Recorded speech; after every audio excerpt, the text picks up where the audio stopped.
Hey guys, welcome back to today's video. Today's video, it's going to be a brand new video, part of my video series on breaking up the two-party duopoly. It's been a while since I made one of these videos. The last video that I made on breaking up the two-party duopoly series was promoting Julie Anderson, the independent candidate running for Secretary of State in the state of Washington. And she was running as a nonpartisan type candidate to be your nonpartisan voice as Secretary of State in the state of Washington. But sadly, she didn't win, which is a disappointment. But that's democracy. We're gonna take losses. We're gonna take wins, and that's okay. We just got to keep working hard the next time to get our candidates elected.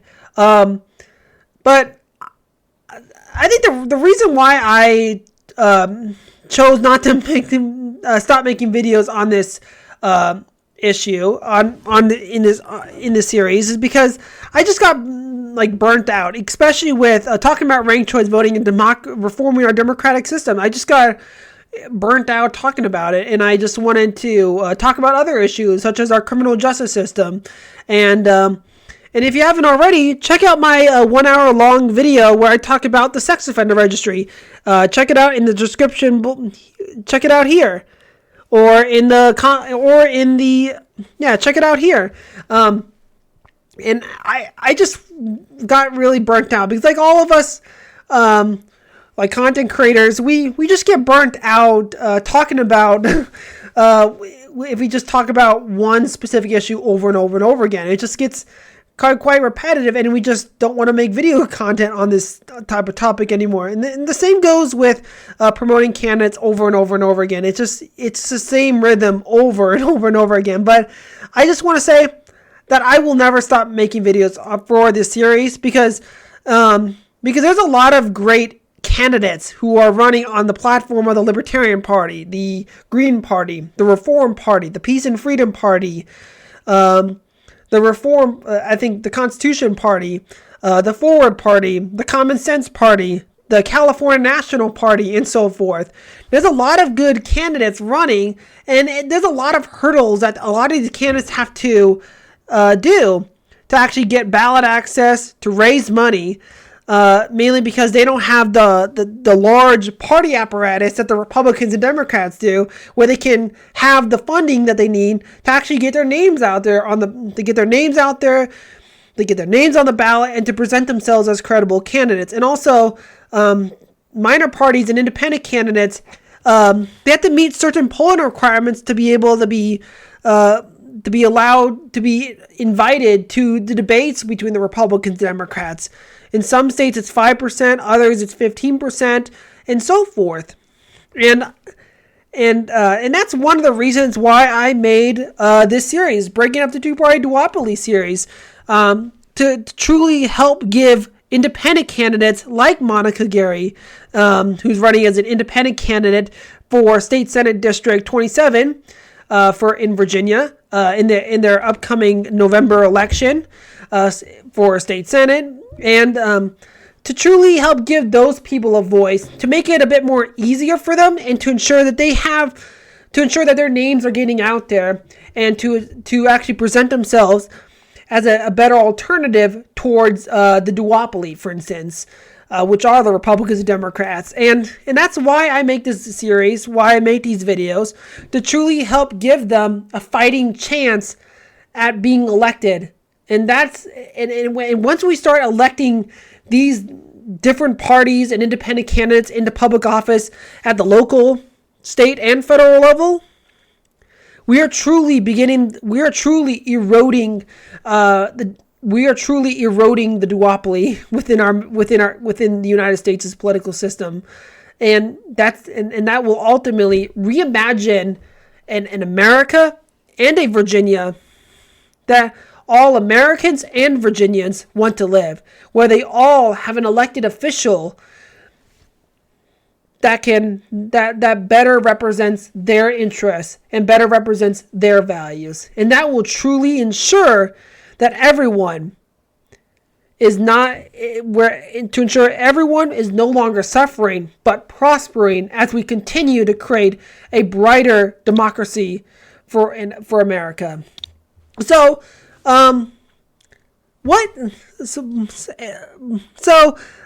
in this new video on breaking up the two-party duopoly series, as I said earlier, Monica Gary is running for state senate in Virginia's in the newly drawn state senate district 27 that is comprised in both Stafford County and Spotsylvania County and Fredericksburg City. And she's running as an independent candidate, and she's running against a Republican and a Democrat in this election. And election day in Virginia is on November 7th, 2023. And if you live in this district, if you live in this district that's comprised in both Stafford County, Spotsylvania County, and Fredericksburg City, you will have the option to actually vote for her. To vote for her, to vote for her, to cast her ballot for her to be your next state senator, to truly, so she can bring her knowledge and experiences that she has learned to truly create a better life for you, to ensure that you're no longer suffering, you're prospering like all other Virginians in your district and in the entire state. And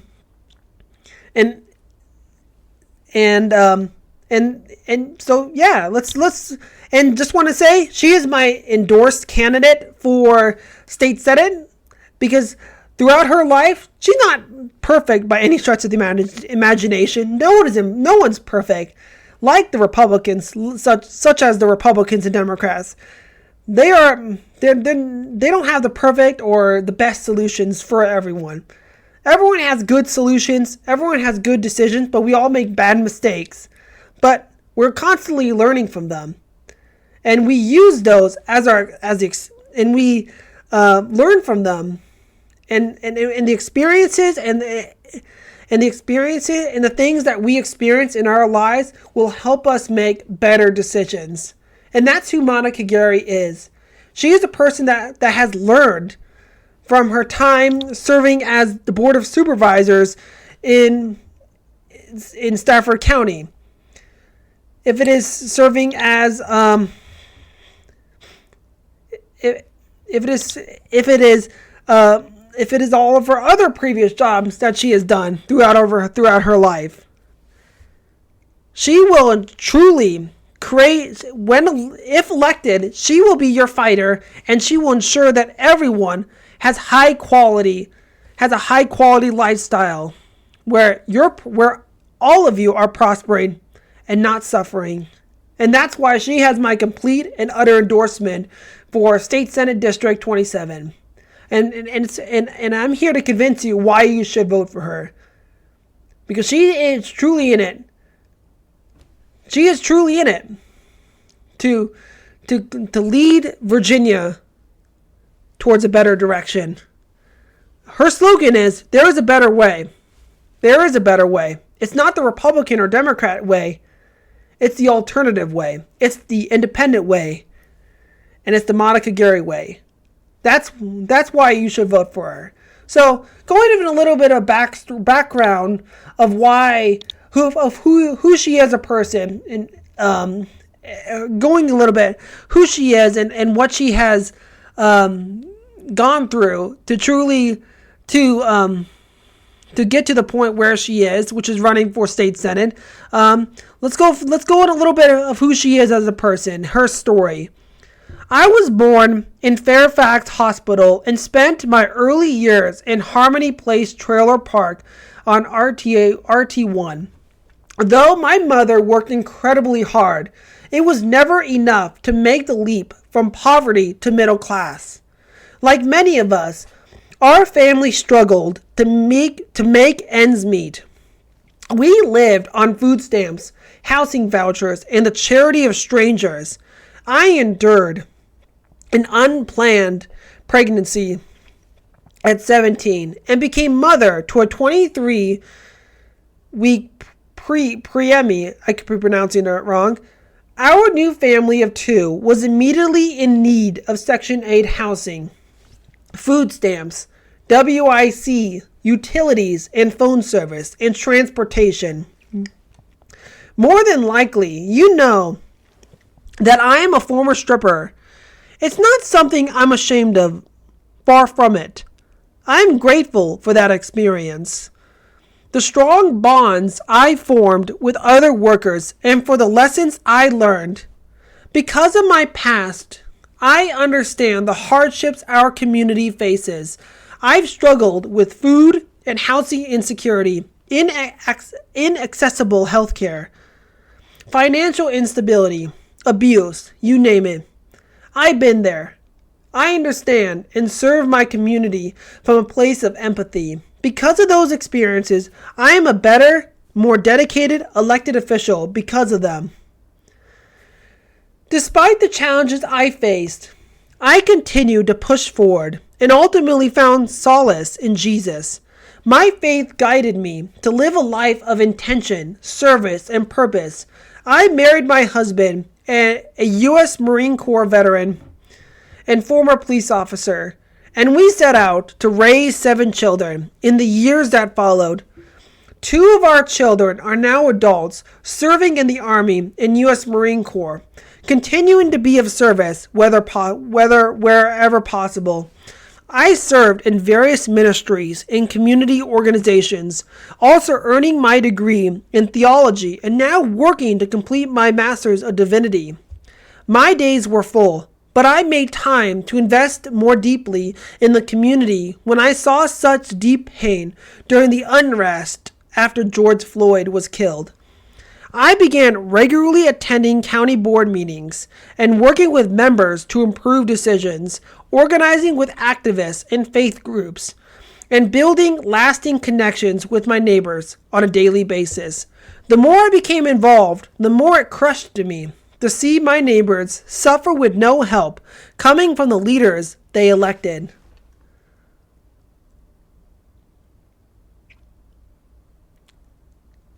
This is empathetic. This is emotional. She's like all of us. She's faced pain. She's faced struggles in her life, such as facing food and housing insecurity, inaccessible healthcare, and financial stability and abuse. She's us. She has faced struggles, but the experiences and the struggles that she has experienced has helped her become a better and dedicated elected official to truly ensure that every single one of you, to ensure that people don't have to suffer like she did.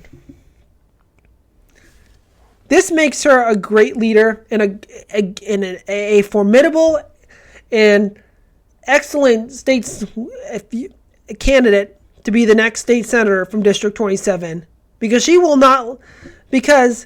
will work with anyone in the state senate and within this Virginia state legislature to truly to craft policies where her neighbors and her constituents, to craft policies where you are no longer suffering. That's the state senator she will be. She will take the experiences that she has learned and lived throughout her entire life to truly create a more affordable and accessible Virginia for all Virginians and for all neighbor and for all people in District 27. She will be your fighter, where you will no longer be suffering, but you will be prosperous. And it shows in the priorities that she has planned out if elected to the state senate from District 27. So let's go a little bit into our priorities here. I'm not going to go into all of them. So, but there will be some priorities that she will lead the fight for to ensure that you're the ones that are benefiting and not suffering through bad decision making and electing bad leaders into government. On the topic of voting reform, I know people like myself are tired of voting for the lesser of the two evils, and that's why she believes there is a better way to ensure that you are the ones prospering and benefiting at electing better leaders, and that is through the use of ranked choice voting. RCV and ranked choice voting, as you know it on this channel, instead of voting for one candidate as you do under first past the post voting, in ranked choice voting, you're ranking the candidates in order of preference. You're ranking your favorite candidate as number one, your second choice candidate as number two, your third choice candidate as number three, and so forth. It's 1, 2, 3, 4, 5, 6. You can rank as many candidates as you want, or you can just vote for one. But it allows people to vote their conscience, but also vote backup choices to ensure that their vote isn't wasted, and to also ensure that they can still weigh in and use their one vote as a means to elect a candidate that can better represent them within the government. And this is part of our platform to ensure that the struggles that and the hardship and challenges that she has faced in her life doesn't have to be the experiences that future Virginians have to experience. She wants to create a Virginia where you don't have where people don't have to suffer like she suffered, where you are all prospering and thriving in this enriched world, where you are free to live a life that you want to live. That is what she wants, and that's what she will, and that's her, and that shows through voting reform and implementing ranked choice voting to elect their leaders for all elected positions.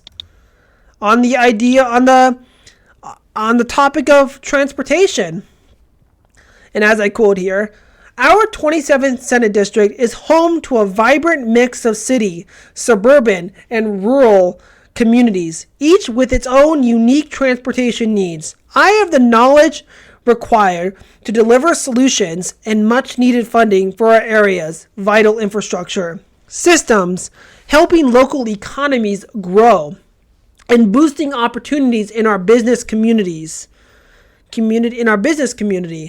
I'm ready to leverage bipartisan relationships and my in-depth knowledge of our region's transportation needs to secure necessary funding that will benefit everyone in this special hybrid district.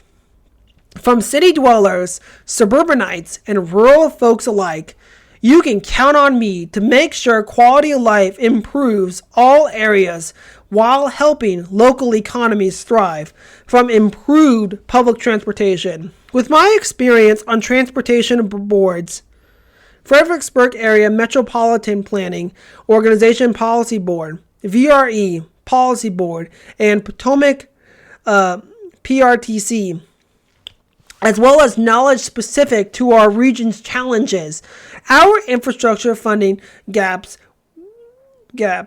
work together towards creating innovative solutions for these pressing problems. Well-funded transportation is the key to unlocking quality of life for all.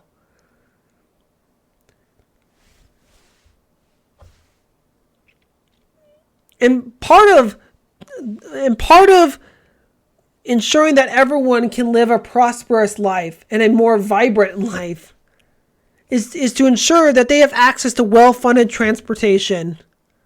She's going to modernize and work with people to modernize our transportation infrastructure, to modernize Virginia's transportation infrastructure. So people who live in the cities, people who live in the suburbs, and also the rural folks can have access to high quality transportation to ensure that they're getting to their jobs and making money to support themselves.